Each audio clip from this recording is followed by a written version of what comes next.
केवल करता मन है, मन ही धारे ध्यान, मन ही लगे अज्ञान सो, मन ही कथे ज्ञान। केवल करता मन है। केवल पद में ले जाने वाला कौन है? केवल करता मन है और मन ही धारे ध्यान। वैसे तो ये मन काल है, मगर ये मन शरीर और आत्मा का जोड़ है। बिना मन के न शरीर कुछ कर सकता है, न आत्मा कुछ कर सकती है। ज्ञान सुनना, ज्ञान देना, पढ़ना, कहना, ये सब मन का विषय है। केवल करता मन है, केवल पद में ले जाने वाला मन है और मन ही धारे ध्यान। ध्यान में मन ही लगता है। जब तक मन ध्यान में नहीं लगेगा ध्यान पूरा नहीं होगा। सूरत शब्द वियोग मन पवना न्यारा रहे और चारू मिलन संजोग भगत जोग यासु कहे। सूरत शब्द के साथ चाहिए, मन पवन के साथ चाहिए, तब बनता है ध्यान। चारू मिलन संजोग, अगर इसमें से एक भी अलग रहता है, हट जाता है, ध्यान नहीं होगा। सूरत शब्द सु मेल मन पवना दोनों गहे, तो लिव लागे जिन बार आठ पर इमरत सवे।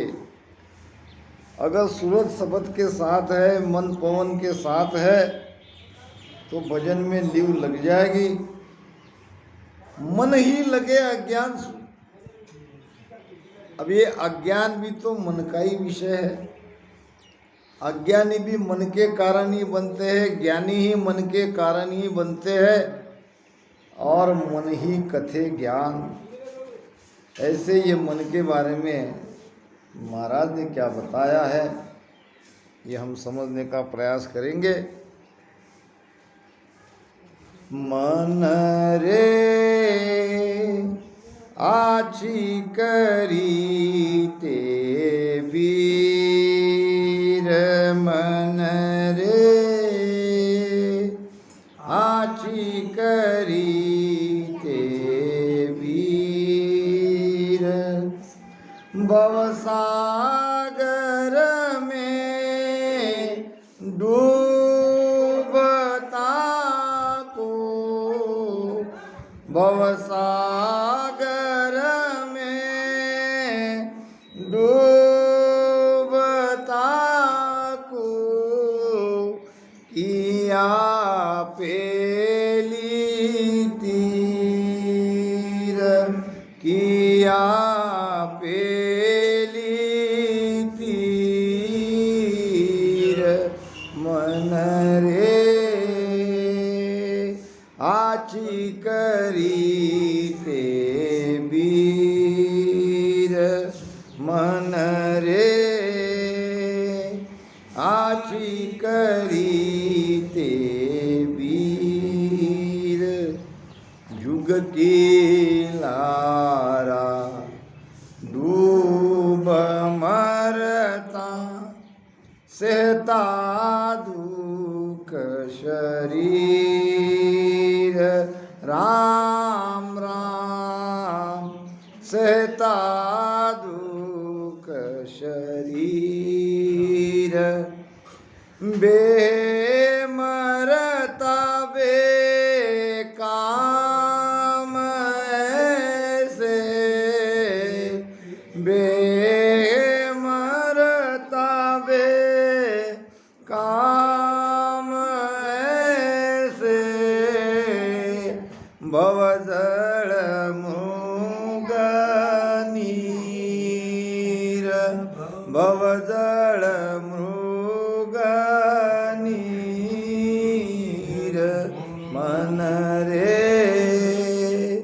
आची करीते बी मन रे आची करीते बीर भवसागर में डूबता को भवसागर में डूबता को किया पेली तीर किया पेली तीर मन रे आची करीते बी मन रे आची करीते बी 84 लख जूण धरता पिता विष की सी राम राम पिता विष की सी धर्मराय शीस बो धर्मराय शीस बो जड़ता काल जंजीर जड़ता काल जंजीर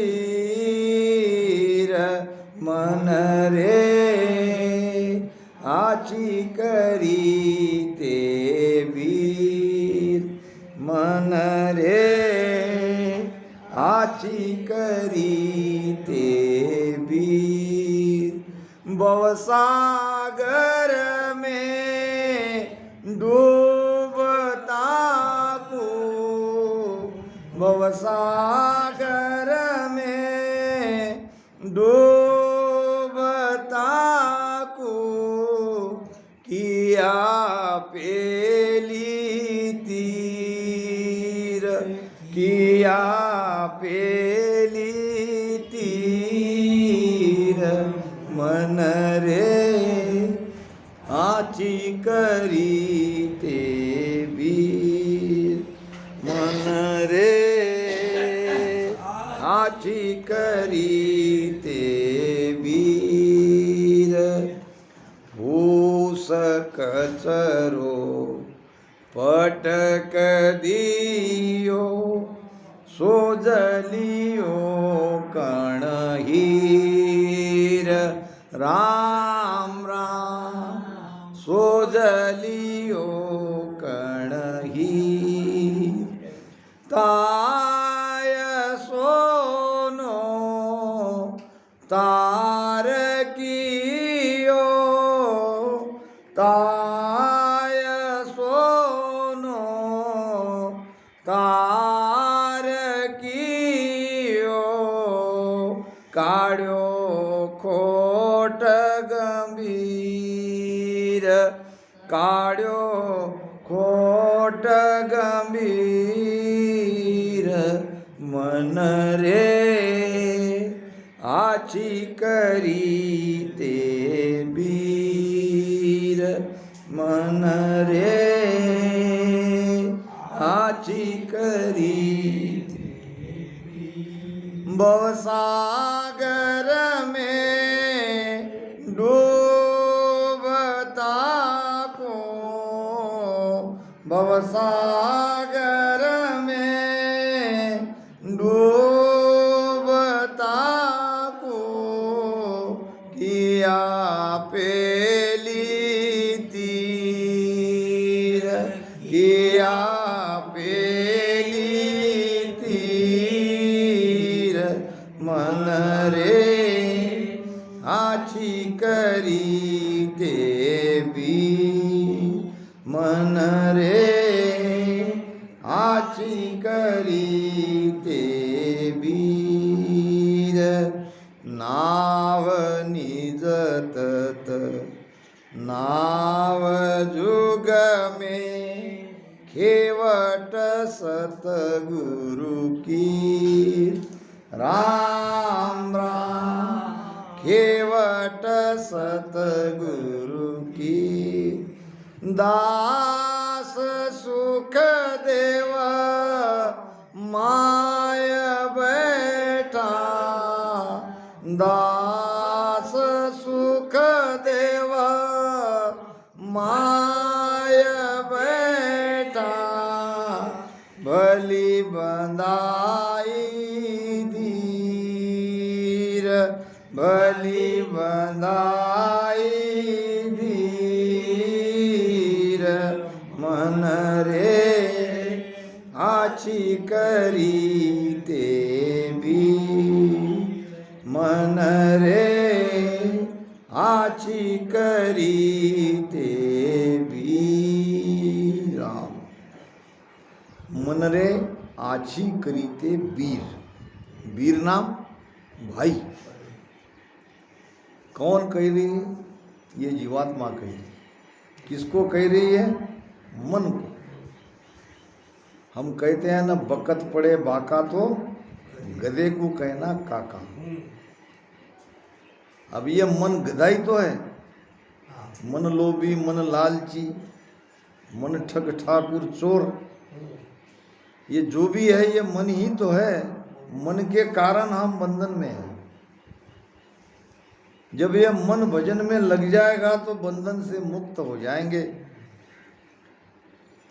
गीता में भगवान अर्जुन ने भगवान कृष्ण को अर्जुन ने प्रश्न किया था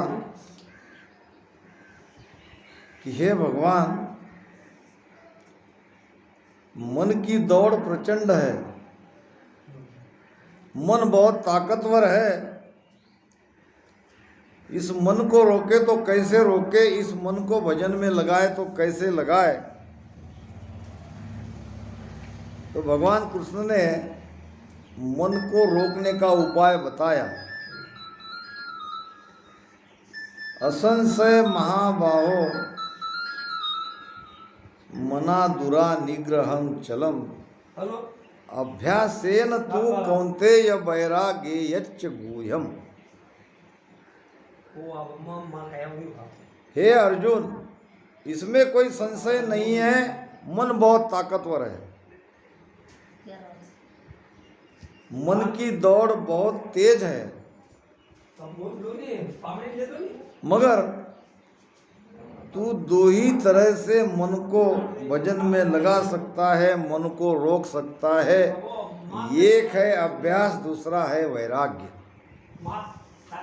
अभ्यास कहते हैं भजन को, ये जो हम ध्यान करते हैं ये है अभ्यास, और वैराग्य आता है ज्ञान से। ये सत्संग जो सुन रहे हैं, सत्संग जो हो रही है यहाँ, महाराज के ज्ञान से सुनते सुनते सुनते संसार से वैराग आता है। ये सत्संग और सुमिरन ये दो ही माध्यम है। बहुत लोग कहते हैं हमारा मन भजन में लगता नहीं,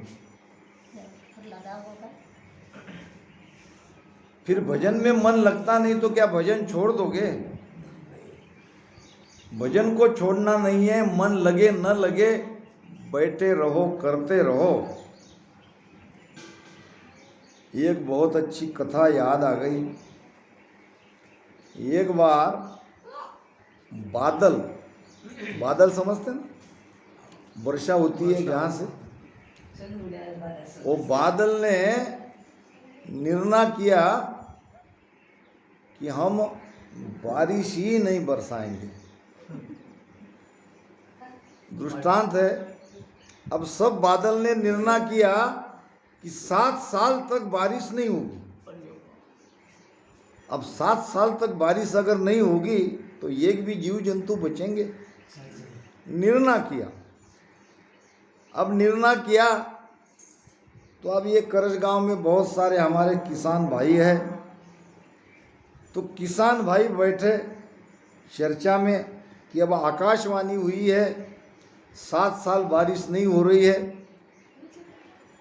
फिर अब खेती का कोई काम करने से कोई मतलब ही नहीं है। इसी महीने की बात है, अब बारिश होने वाली है।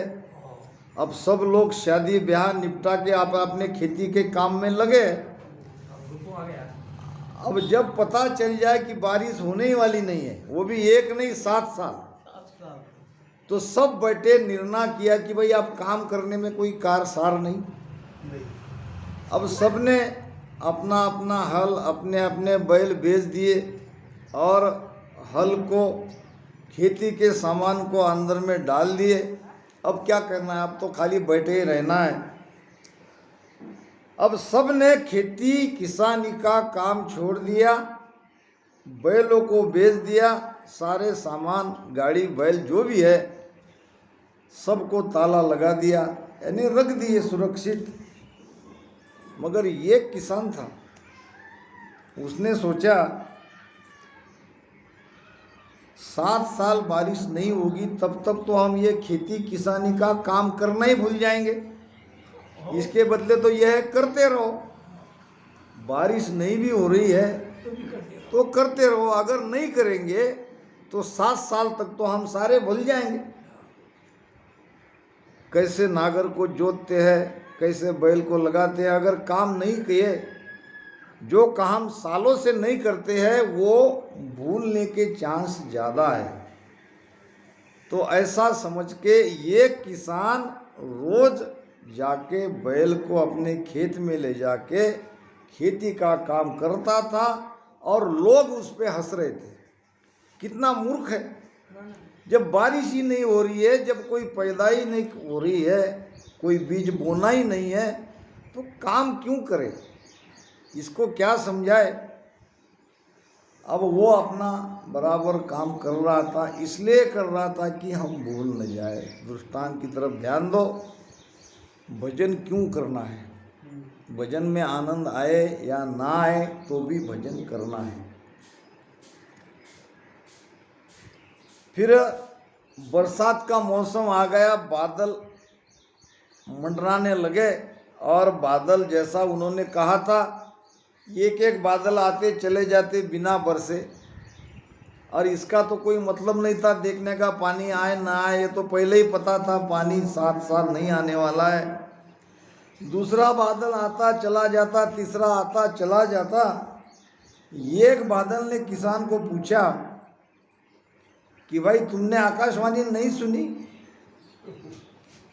जब हम 7 साल बरस ही नहीं रहे हैं तो तुम काम क्यों कर रहे हो। किसान ने कहा तुम बरसो मत बरसो, मैं तो इसलिए कर रहा हूं कि कहीं मैं भूल न जाऊं। बादल ने सोचा ये तो हो सकता है हम अगर 7 साल नहीं बरसेंगे तो हम भी बरसना भूल जाए। हम अगर 7 साल नहीं बरसेंगे तो हम भी बरसना भूल जाए, इसके बदले तो बरस जाओ। अब वो बारिश बरसने लगी और इतनी बारिश हुई, अब सारे किसान चिल्लाने लगे कैसा हो गया, कैसा हो गया, बारिश कैसे होगी, बारिश कैसे हो गई। अब क्या फायदा, जब बारिश हो गई काम तो कुछ किया नहीं, और बारिश का लाभ मिला उस अकेले किसान को। इसलिए भजन में आनंद आए ना आए भजन करते रहो, कभी ना कभी तो कृपा होगी, बिल्कुल वो दिन आएगा, वो समय आएगा, इसमें कोई चिंता नहीं। तो भजन को छोड़ो मत, आसन लगा के राम राम करते रहो, उसमें मन लगे ना लगे, लग गया बहुत अच्छी बात है, ना लगा तो भी भजन को छोड़ो मत। तो इसलिए मन के कारण हम बंधन में हैं और मन के कारण हम बंधन से मुक्त हो सकते हैं। अभ्यासेन तू कौन्तेय वैराग्य यच्च गुह्यम, अभ्यास और वैराग्य से मन को रोका जा सकता है और मन रुकता है।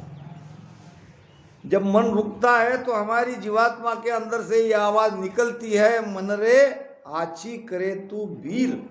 हे भाई, तूने मेरे साथ बड़ा अच्छा किया।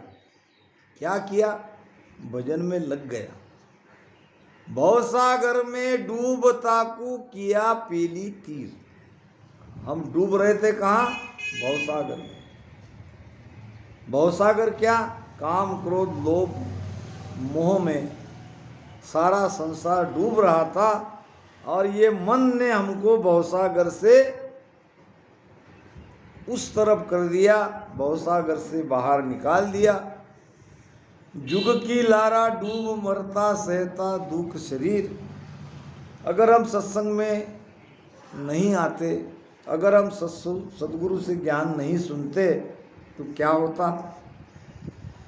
जगत के जैसे बन जाते, जगत जैसे। देखो उनके तरफ, कहाँ है आनंद? रात दिन काम काम काम काम काम, सब काम में लगे हैं, सब सुख की तलाश में घूम रहे हैं और हम यहाँ सुख के सागर में बैठे हैं। ये रामदारा जो है, यहाँ सुख ही सुख है, कोई झंझट नहीं, कोई लेना नहीं, कोई देना नहीं। कबीर साहब कहते हैं, ना लेना ना देना मगन रहना। बस भजन में सत्संग में मगन रहना है, किसी से कोई लेना देना नहीं है। तो अगर हम इस धारा में नहीं आते, सद्गुरु के शरण में नहीं जाते, तो हम भी जगत के संग लग के जगत के जैसे हो जाते। महाराज कहते हैं, जुग को संग सकल दुख दाय, जा संग सुख मति माणो, सुख दायक सतसंगत जुग में, सुखदायक सतसंगत जुग में, सतगुरु शरण पिछाणु, बांधा आयो वो सरमतिहारो। जुग की लारा डूब मरता। जगत के पीछे लगते तो भवसागर में डूब के मर जाते, और क्या होता? मृत्यु तो शरीर की होती है, आत्मा मरती नहीं है। फिर इस आत्मा का क्या होता? दुख में जाती, 84 में जाती, ये शरीर से वो शरीर में भटकती रहती और सब जगह दुख ही दुख मिलता। सहता दुख शरीर, ये शरीर से दुख सहा जाता है, दुख होता है आत्मा को, सहते हैं शरीर के साथ। कर्म करता है मन और कर्म सहना पड़ता है जीवात्मा को, और सुख दुख का एहसास होता है शरीर से। बेह मरता बेकाम ऐसे बहुजल मुरुग नीर। जैसे मुर्ग को आपने देखा है, और जब उसको प्यास लगती है तो मुर्ग जल को वो जल समझ के दौड़ता है। जैसे जैसे दौड़ता है वो आगे आगे जाता है, और जल मिलता नहीं, जल रहता नहीं, जल है ही नहीं। ये तो केवल भ्रमवश उसे जल दिखता है और अंदर प्यास रहती है, इसलिए वो दौड़ता है दौड़ता है दौड़ता है और दौड़ते दौड़ते मर जाता है। इसी प्रकार संसार में सुख नहीं है, संसार मृग जड़ है, यहाँ केवल आभास है। एक कुत्ते को किसी ने पूछा कि तू ये हड्डियाँ बहुत मस्त चबा रहा है, बड़े चाव से इसका आनंद ले रहा है। क्या सचमुच इस हड्डी में इतना स्वाद है? तो कुत्ता कहता, अगर स्वाद नहीं रहता तो मैं चबाता थोड़ी। सूखी हड्डी को कुत्ता स्वाद से उसको चबाता है, चखता है, तो वहाँ कैसा आनंद, वहाँ कैसा स्वाद। तो वो हड्डी कुत्ते को, मुख को चुभती है और वहाँ से खून निकलता है। वो कुत्ते का है। और वो कुत्ते का स्वयं का अपना खून है। उस खून को बड़े चाव से वो चूसता है और उसको लगता है कि हड्डी में से खून निकल रहा है और वो खून मैं। यही है संसार का हाल। संसार में सुख नहीं है, सुख का आभास है। संसार का सुख मृगजड़ के जैसा है। देखो आप, कहाँ आपको कोई सुखी दिख रहा है? न दाता दुखी है, न मांगने वाला दुखी है। दाता दुखी, धनवंता दुखी, सब दुख ही दुख है। जहाँ देखो वहाँ दुख ही दुख है। हाय बोय के बीच में पड़ा रहा सब हार। हाय बोय चालू है। आज ये गया, आज वो गया, आज यहाँ एक्सीडेंट हो गया, आज ये चला गया, आज वो चला गया। ये सब हाय बोय में सारा संसार रो रहा है। सुख नहीं है। सुख है सत्संग में। जो सुख पावे साधु संगत में, सो सुख नहीं राजधानी। राम जी साधु संगत मोए दीजे। बेर बेर मैं करूँ विनंती, कृपा मुँह पर कीजे। 84 लग जून धरता, पीता विष की सीर। अगर सत्संग में नहीं आते, अगर सदगुरु के शरण में नहीं आते, अगर ये मन भजन में नहीं लगता तो क्या होता? 84 में जाना पड़ता। और 84 में जाके विषयों का सुख लेते, और विषय ही जहर है। जहर और कोई नहीं है। संसार में अमृत है नाम, और संसार में विषय का सुख है जहर। जो चाहो आपके हाथ में है, जो चाहो सोई आन पकड़ कर समझ कर पकड़े आई। आप विष को पीना चाहते हो तो विष भी आपके पास है। आप अमृत को पीना चाहते हो तो अमृत भी आपके पास है। अगर विषय सुख के अधीन होकर विषय सुख लेते रहोगे तो 84 में जाना पड़ेगा, बार बार जन्म लेना पड़ेगा, बार बार मरना पड़ेगा। अगर अमर होना है, अगर सुख और आनंद में रहना है, तो ये नाम अमृत लो। धर्म राय शीश बो जड़ता काल जंजीर। अब धर्म राय का शीश यानी यमदूत, वो आपको पकड़ कर ले जाता और धर्म राय के पास वहाँ आपको हाजिर करता। कैसे ले जाते हैं आपने सुना होगा। जब शरीर छूट जाता है, शरीर छूटने के बाद 12 दिन तक वो आत्मा यहीं रहती है ऊपर। वो तो सब देखती है, क्यों रो रहे हैं। वो सबको कहती है कि मैं मरा नहीं हूँ, मैं मरा नहीं हूँ, मैं जिंदा हूँ, मगर कोई उसकी बात सुनता नहीं है। और जब 12 दिन के बाद उस परलोक गमन में उसकी यात्रा प्रारंभ होती है, तो 348 दिन में धर्मराज के पास उसको जाना पड़ता है। और रोज के 3000 किलोमीटर अब उसको खींच के ले जाते हैं। अब 3000 किलोमीटर रोज का चलना कितना कठिन है। सूक्ष्म शरीर से वो चलता है। तो ऐसे काल पकड़ के ले जाएगा जूं अजिया को खटीक। अजिया कहते हैं बकरा को। खटीक जैसे बकरा के कान को पकड़ के खींच के ले जाता है। अब वो कितना चिल्लाता है उसके तरफ ध्यान नहीं देता। इसी प्रकार यमदूत निर्दयी होते हैं, उसको दया माया नहीं आती है। रोज की 3000 किलोमीटर उसको दौड़ा दौड़ा के ले जाते हैं। धर्म राय शीस बो जड़ता काल जंजीर, फूस कचरो पटक दियो सोज लियो कणहीर। अब भजन से क्या होता है? भजन से हमारे विकार कम होते हैं। ये काम क्रोध लोभ मोह आदि ये जो फूस कचरा हम भर के बैठे हैं ये बाहर निकल जाते हैं।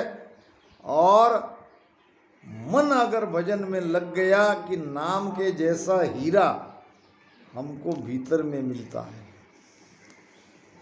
एक संत थे, चौराहे पे बैठ के रोज चिल्लाते थे, कोई हीरा लो कोई मोती लो। अब लोग उसकी बात पर ध्यान नहीं देते कि ये स्वयं फकीर है और इसके पास कहाँ हीरा, इसके पास कहाँ मोती। अब रोज वो चिल्लाता मगर कोई उसके तरफ देखता भी नहीं। कोई हीरा लो कोई मोती लो, कोई हीरा लो कोई मोती लो। लोगों ने उसको कह दिया कि ये पागल है, इसके पास अगर हीरा मोती रहता तो ऐसे चौराहे पे बैठ के चिल्लाता। हीरा मोती वाला चिल्लाता थोड़ी है। एक युवक था नौजवान, जिसके मन में धनवान बनने की इच्छा थी। अब उसने उस संत की आवाज़ सुनी, हीरा लो मोती लो, ऐसे दोनों मुट्ठी ऊपर करता था, हीरा लो कोई मोती लो। अब ये जाके बड़े विनम्रता से संत के चरण छू लिए और कहा, महाराज मैं बहुत गरीब आदमी हूँ, मेरे पास धन नहीं है, मैं बहुत धनवान बनना चाहता हूँ, क्या मुझे आप हीरा और मोती दे सकते हो? अब संत ने कहा, मैं तो चिल्ला रहा हूँ कि कोई ले जाओ कोई ले जाओ, तुम आज मिले हो तो मैं तो तुम्हें खुशी से दूंगा। तो वो कहने लगा दो। अब लड़के को लगा सचमुच हीरा है सचमुच मोती है। उसने कहा, बेटो हीरे मोती के जैसी दो ज्ञान की बातें मैं तुम्हें दे रहा हूँ, अगर तुम ले लोगे तो तुम धनवान बन जाओगे। तो उसने कहा, पहली मेरी सीख है, कोई काम करना है तो मन से करो। किसी भी काम को आपको करना है तो उनमें मन लगा के करो। ये है हीरा। अगर किसी काम में मन नहीं है तो वो काम पूरा नहीं होगा, संसार का भी भक्ति का भी। यहाँ भी मन की जरूरत है। मना एवं मनुष्याना बंधनो मोक्षने कारणे, मन के कारण बंधन में है, मन के कारण हम मुक्त होंगे। तो किसी भी काम को करना है तो उसमें मन लगाओ, ये है हीरा। और दूसरी बात मोती की मेरे से सुन लो, कोई काम हाथ में लिया तो उसको बीच में छोड़ो मत। किसी भी काम को हाथ में लिया तो बीच में उसको छोड़ो मत। अब किसी को जल्दी सफलता मिलती है, किसी को जल्दी सफलता नहीं मिलती है। ये तो अपने अपने कर्म का हिसाब है। अब मान लो ये हमारे करजगांव में हजारों एकड़ जमीन है और 500, 200, 300 हमारे किसान भाई है। अब बारिश तो सबके खेत में सरी की बरसती है, बारिश सबके खेत में सरी की बरसती है और सब अपना अपना काम करते हैं।